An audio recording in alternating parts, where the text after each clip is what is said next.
kabar pemirsa TVR Parlemen dimanapun Anda berada? Berjumpa lagi bersama saya dalam program TVR 09 dengan saya Rini Reski dan juga rekan saya Anggun Aktarini. Dan dalam 30 menit ke depan pemirsa kami akan sajikan kepada Anda sejumlah berita nasional khususnya dari sudut pandang DPR RI sebagai referensi Anda dalam memahami dinamika politik, ekonomi, sosial, dan budaya di Indonesia. Dan pemirsa TVR Parlemen, inilah TVR 09 selengkapnya.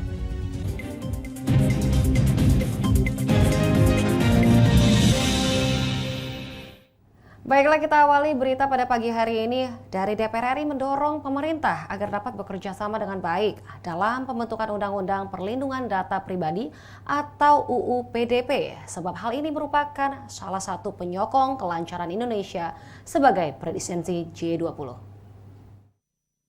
Ditemui usai rapat internal di Gedung Nusantara I DPR RI, anggota Komisi 1 DPR RI, Juniko Siahaan, mendorong pemerintah agar dapat bekerja sama dengan baik dalam pembentukan Undang-Undang PDP, sebab hal ini merupakan salah satu penyokong kelancaran acara G20.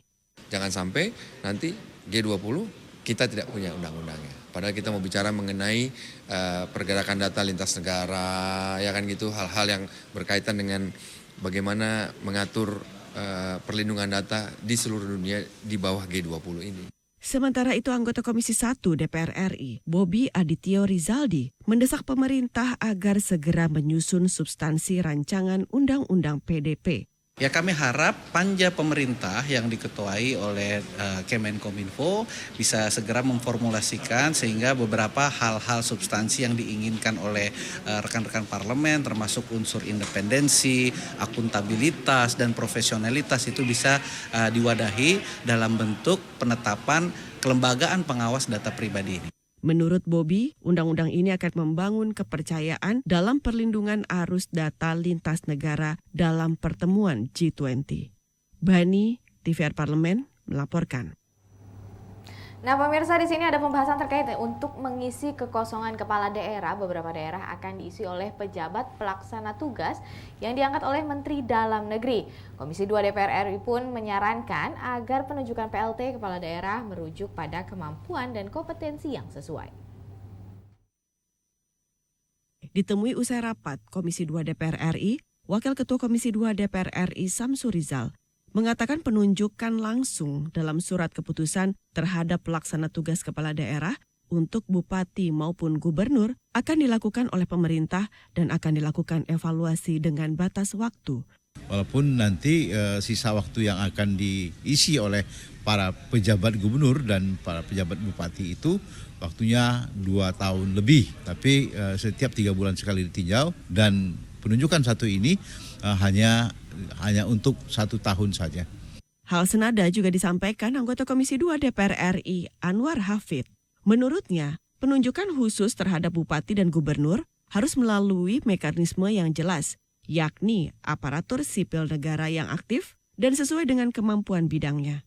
Memperhatikan apa yang disampaikan hasil putusan Mahkamah Konstitusi. Jadi saya kira tidak ada yang perlu diperdebatkan soal persoalan penunjukan, tapi pelaksanaan itu yang harus kita kawal bersama-sama. Tentu apa yang menjadi usulan gubernur itu dia terakomodir. Komisi 2 berharap PLT kepala daerah terpilih memiliki latar belakang pengetahuan pemerintahan dalam memimpin, agar penyelenggaraan pemerintahan bisa berjalan dengan lancar. Arif Naka, TVR Parlemen, melaporkan. Nah baiklah pemirsa, jangan kemana-mana karena sesaat lagi akan ada informasi dari Komisi 4 DPR RI yang meminta pemerintah percepat vaksinasi pada hewan ternak. Dan informasinya setelah jeda berikut ini, tetaplah bersama kami di TVR 09.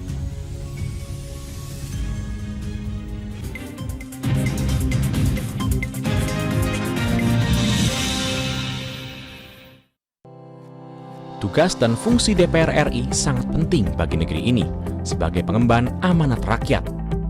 Namun tidak banyak yang tahu apa saja fungsi dan tugas dari DPR.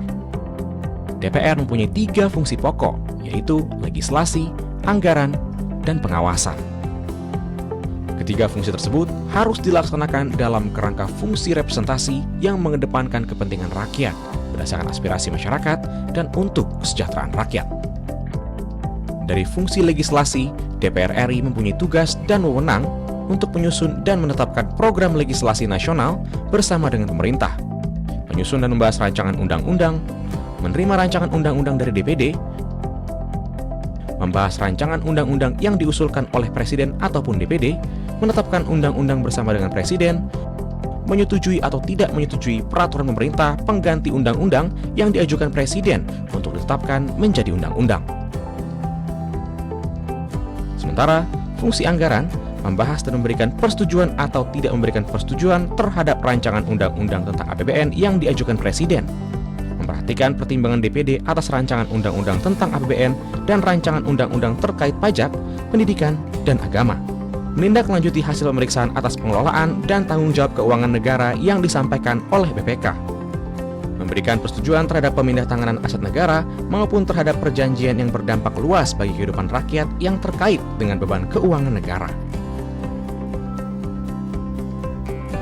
Dan fungsi pengawasan, melakukan pengawasan terhadap pelaksanaan undang-undang, APBN, dan kebijakan pemerintah, membahas dan menindaklanjuti hasil pengawasan yang disampaikan oleh DPD terkait pelaksanaan undang-undang mengenai otonomi daerah, pembentukan, pemekaran, dan penggabungan daerah, pengelolaan sumber daya alam dan sumber daya ekonomi lainnya, pelaksanaan APBN, pajak, pendidikan, dan agama.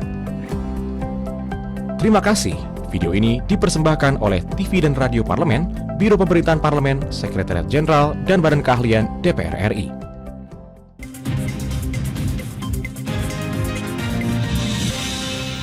Terima kasih pemirsa, kembali di TVR 09. Komisi 4 DPR RI meminta pemerintah mempercepat produksi penyaluran vaksin pada hewan ternak sebagai solusi penanganan wabah penyakit mulut dan kuku atau PMK yang sudah menyerang ribuan sapi di sejumlah provinsi di Indonesia.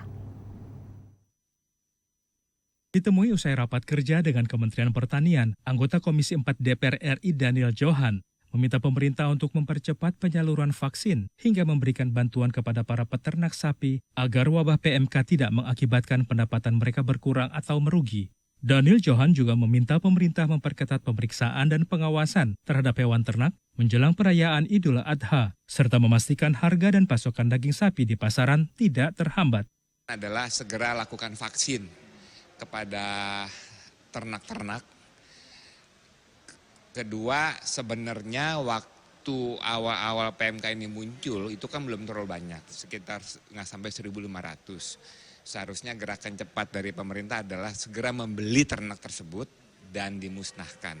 Tetapi oke, ini udah terlanjur, sehingga yang harus segera dilakukan adalah masif cepat untuk dilakukan vaksin, segera tutup agar tidak terjadi penyebaran. Itu yang harus dilakukan dalam waktu sesegera mungkin adalah agar masyarakat menyambut Idul Adha tanpa ada gangguan, ya, tidak menimbulkan masalah besar gerakan UMKM para peternak. Yang kedua, memastikan harga-harga pasokan daging itu tidak terhambat dan tidak meningkat harganya. Jadi dua hal ini yang harus menjadi tugas berat. Mario Hasiholan, TVR Parlemen melaporkan. Kita beralih ke Komisi 5. Di sini ada anggota Komisi 5 DPR RI Ilham Pangestu mengatakan bahwa demi mengimbangi kemajuan transportasi dan teknologi perlu dilakukan perubahan terhadap Undang-Undang Lalu Lintas dan Angkutan Jalan. Dan hal tersebut membuka opsi pembentukan badan baru yang menaungi transportasi secara keseluruhan. Dalam rangka menyempurnakan penyusunan naskah akademik dan draft rancangan Undang-Undang Perubahan atas Undang-Undang Nomor 22 Tahun 2009 tentang Lalu Lintas dan Angkutan Jalan, Komisi 5 mengundang para pakar dan akademisi untuk menampung masukan. Beberapa pakar dan akademisi mengemukakan usulan kendaraan bermotor dilengkapi dengan semacam black box untuk memberikan informasi aktivitas kendaraan. Anggota Komisi 5 DPR RI Ilham Pangestu mengatakan demi mengimbangi kemajuan transportasi dan teknologi, perlu dilakukan perubahan terhadap Undang-Undang Lalu Lintas dan Angkutan Jalan. Hal tersebut membuka opsi pembentukan badan baru yang menaungi transportasi secara keseluruhan. Badan tersebut akan diberi kewenangan mengupdate regulasi dan melakukan sertifikasi kendaraan. Mungkin akan menjadi usulan yang menarik bagi Komisi 5 atau teman-teman tentang para akademisi tadi mengusulkan dibentuk satu badan untuk mengontrol, untuk mengatur tentang transportasi ini nanti. Ini usulan yang menarik, nanti akan kita bahas di Komisi 5, di waktu dan akademisi dan teman-teman dan sama mitra kerja yang akan datang. Semua nanti bakalan kita undang. Semua nanti kita undang, KNKT, semua nanti kita kasih masukan apakah bentuk badan ini perlu diperlukan. Bentuk satu badan, di situ ada Kominfo, yang ada semuanya di situ nanti. Ada DLAJ, ada semua, ada kepolisian, ada semua. Kita bentuk satu badan untuk mengoptimalkan semua transportasi yang ada di Indonesia. Ilham Pangestu mengusulkan perlu dibentuknya satu badan yang menaungi keselamatan dan keamanan transportasi yang terdiri dari berbagai stakeholder yang terkait angkutan dan jalan. Andre, TVR Parlemen melaporkan. Baik, masih minimnya dana alokasi khusus Provinsi Aceh dan banyaknya daerah yang sulit dijangkau, Komisi 10 DPR RI mendorong peningkatan anggaran dan program yang menyasar pada SDM dan fasilitas pendidikan di Provinsi Aceh. Masih minimnya dana alokasi khusus Provinsi Aceh dan banyaknya daerah yang sulit dijangkau, Komisi 10 DPR RI mendorong peningkatan anggaran dan program yang menyasar pada SDM. Usai pertemuan dengan pemerintah Provinsi Aceh di Kota Banda Aceh beberapa waktu yang lalu, Wakil Ketua Komisi 10 DPR RI, Hetifah Saifudian mengatakan banyak daerah terpencil dan terluar di Aceh membutuhkan perhatian. Kita mendapatkan informasi yang begitu kaya dan menjadi bahan yang sangat berharga ya. Terus terang ya, dari mulai aspek politik anggaran, kemudian juga hal-hal yang terkait dengan pengadaan guru ya. Di sini juga masih kekurangan guru, kemudian juga peningkatan kompetensi guru. Sementara itu, anggota Komisi 10 DPR RI Iliza Sa'adudin meminta pemerintah pusat segera menyelesaikan persoalan guru yang sudah lulus tes pegawai pemerintah dengan perjanjian kerja atau PPPK. Iliza berpendapat kesejahteraan guru di daerah 3T masih sangat minim. Juga ada kendala dari pemerintah daerah sendiri, katakanlah dengan dana DAU yang kurang, dikatakan ada ternyata nggak ada gitu, belum nanti gaji pokoknya nggak tahu di mana, apalagi tunjangan khusus gitu, tunjangan prestasi kerja di daerah yang harus diberikan. Nah ini kan ada yang lulus tapi nggak diangkat, udah lulus tapi nggak ada tempat gitu, ini kan menjadi persoalan. Nah hal-hal yang seperti inilah yang kita perlu benar-benar dari antara pemerintah pusat dan pemerintah daerah punya koordinasi yang cukup baik. Komisi 10 juga menyoroti terbatasnya tenaga pengajar di daerah 3T. Ditakutkan hal ini akan memperlebar kesenjangan pendidikan di kota dan desa. Dari Provinsi Aceh, Hilman Hidayat, TVR Parlemen melaporkan. Pemerintah membuka kembali keran ekspor minyak sawit mentah dan bahan baku minyak goreng pada Senin 23 Mei lalu. Dan bagaimana tanggapan DPR RI mengenai hal ini? Dan nanti kita akan saksikan laporan selengkapnya sesaat lagi, tetap bersama di TVR 09.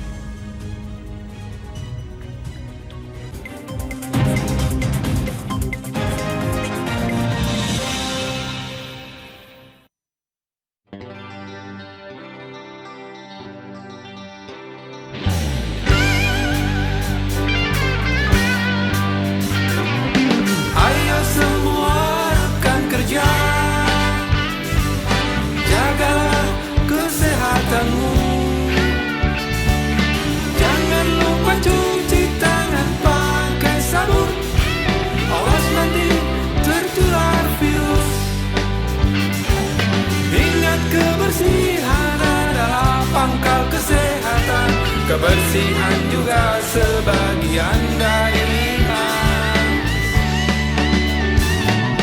Cuci tanganmu, jaga jarakmu, dan jangan lupa pakai maskermu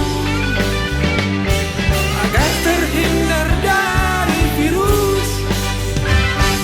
Jagalah diri kita, teman dan keluarga kita, bersama kita pasti bisa. Bersama kita pasti bisa. Bersama kita pasti bisa.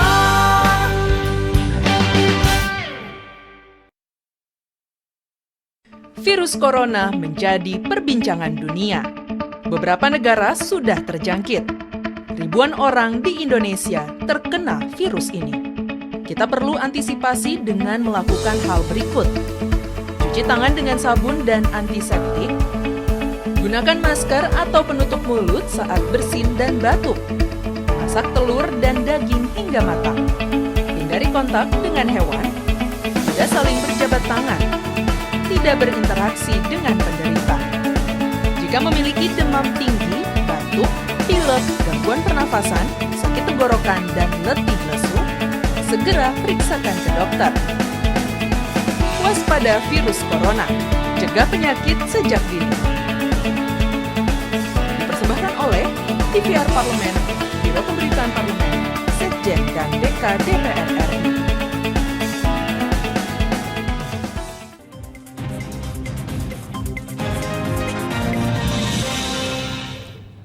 Terima kasih Anda masih menyaksikan TVR 09. Keputusan membuka kembali ekspor CPO dan minyak goreng diambil pemerintah setelah memperhatikan kondisi pasokan dan juga harga minyak goreng saat ini, serta mempertimbangkan para tenaga kerja dan juga petani di industri sawit.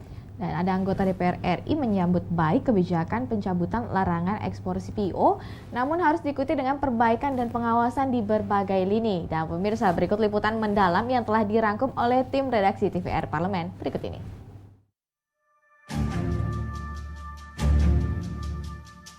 Menindaklanjuti kebijakan pencabutan larangan sementara ekspor CPO, Kementerian Perdagangan menerbitkan Permendak Nomor 30 Tahun 2022. Pengaturan kembali ekspor CPO tetap berpegang pada prinsip kebutuhan CPO dalam negeri dan keterjangkauannya merupakan hal utama. Permendak tersebut juga menegaskan eksportir harus memiliki dokumen persetujuan ekspor sebagai syarat mengekspor CPO dan produk turunannya. Di Gedung Nusantara 1 DPR RI, anggota Komisi 6 DPR RI Idris Laina menekankan pemerintah harus konsisten memperketat aturan Domestic Market Obligation atau DMO yang harus dipenuhi pengusaha dan pabrik CPO. DMO CPO telah terpenuhi, barulah pengusaha boleh mengekspor CPO-nya. Pengawasan terhadap pemberi izin ekspor CPO juga perlu diperketat. Tanggung jawab pemerintah untuk mengawasi pelaksanaan tanggung jawab market obligation dari setiap pabrik itu. Jadi kalau kebutuhan kita di dalam negeri sekian persen, itu harus dilaksanakan. Jangan seperti kemarin. Jadi ada beberapa yang kemudian diproses secara hukum karena seharusnya tidak boleh ekspor melebihi, harus ada 20% yang mereka sisihkan untuk DMO, tetapi mereka tidak laksanakan. Anggota Komisi 6 DPR RI, Rudi Bangun, juga menekankan masalah pengawasan terhadap pengaturan CPO untuk kebutuhan dalam negeri dan untuk diekspor pasca ekspor CPO dibuka kembali.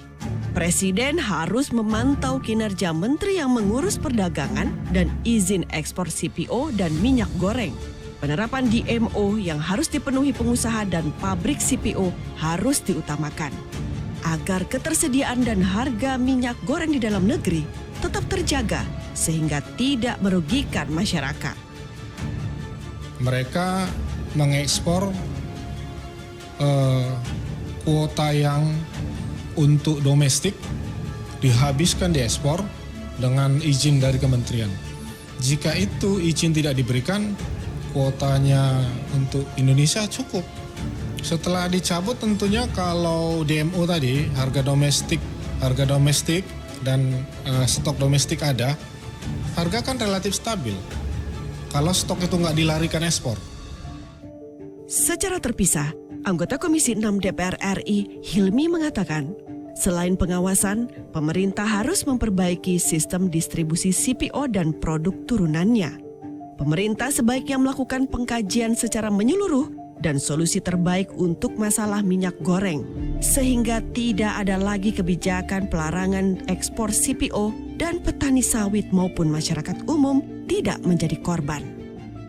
Barang kita ini kan banyak, tapi pengawasan dan sistem distribusi ini yang harusnya kita lakukan yang secara yang benar. Ada apa? Ada permainan apa di tingkat distribusi ini? Itu yang harus dicari. Dan kalau ada penyelewengan, ya ada tindakan secara hukum yang tegas.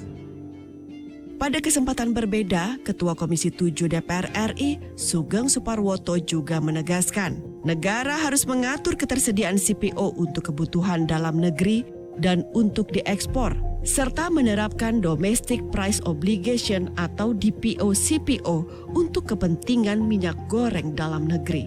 Penerapan DMO dan DPO seharusnya secara konsisten sejak awal, sehingga tidak terjadi kelangkaan stok dan mahalnya harga minyak goreng dalam negeri. Menurut Sugeng, kebijakan DMO-CPO bisa mencontoh penerapan DMO batubara untuk kebutuhan energi dalam negeri. DMO sebesar apa? Sebesar kebutuhan nasional. Dengan ditetapkan harga sekian, silahkan sisanya ekspor. Misalnya DMO diputuskan misalnya 30%. Dibayar dengan atau dibeli dengan harga tertentu. Anggota DPR RI berharap pencabutan larangan sementara ekspor CPO oleh pemerintah bisa menghidupkan kembali aktivitas industri CPO yang sempat terhenti, mengembalikan keuntungan petani sawit, serta meningkatkan ekspor CPO Indonesia yang berdampak pada penerimaan pendapatan negara. Selain itu, ketersediaan dan harga minyak goreng di dalam negeri juga harus terjaga stabil. Tim Liputan TVR Parlemen melaporkan. Padahal hari ini ya, Wow.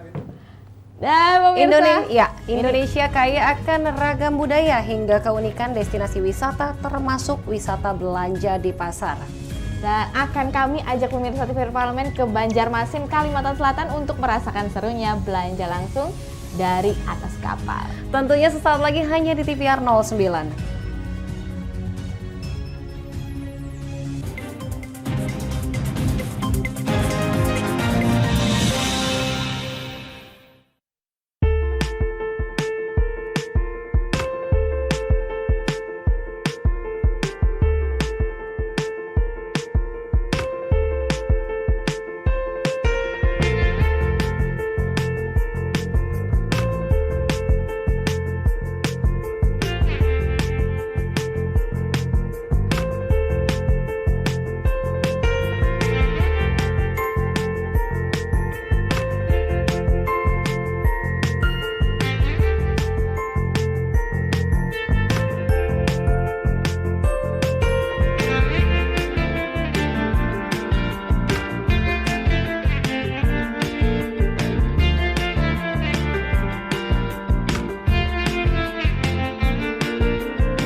Ingat selalu protokol kesehatan dengan melakukan 5M.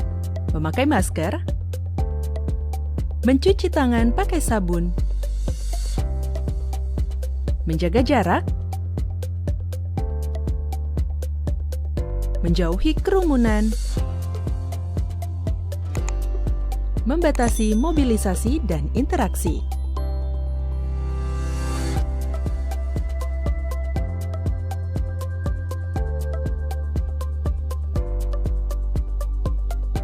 Dipersembahkan oleh Biro Pemberitaan Parlemen, Sekretariat Jenderal DPR RI.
Terima kasih Anda masih menyaksikan TVR 09. Nah, pemirsa TVR Parlemen, tentunya Anda suka belanja ke pasar kan?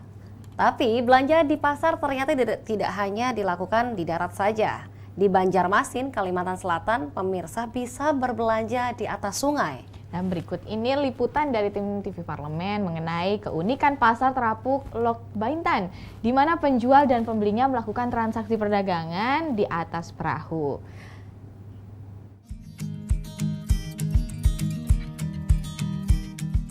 Halo pemirsa TVR Parlemen. Pada episode kali ini, kami akan mengajak pemirsa semua berwisata ke salah satu pasar terunik yang ada di Indonesia. Ya, benar sekali. Kita akan berjalan-jalan ke Pasar Terapung Lok Baintan yang terletak di Banjarmasin, Kalimantan Selatan.